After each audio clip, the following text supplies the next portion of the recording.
Hey guys, how's it going? How to check sellers ratings on Amazon. So first of all, go to Amazon, okay?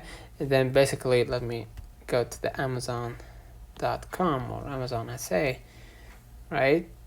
And basically find the product or search for the item sold by the seller that you want to check, and then select on the product, right? Let's have example this product, and then under the product price, find the sold by link, click on the seller's name, and then view ratings. You'll be taken to a seller's page where you can see the ratings, reviews, and feedback from other customers. This will give you an overview of the seller's reputation. So let me know in the comments if this video helped you. Don't forget to like and subscribe, turn on the notification bell to receive every video we upload.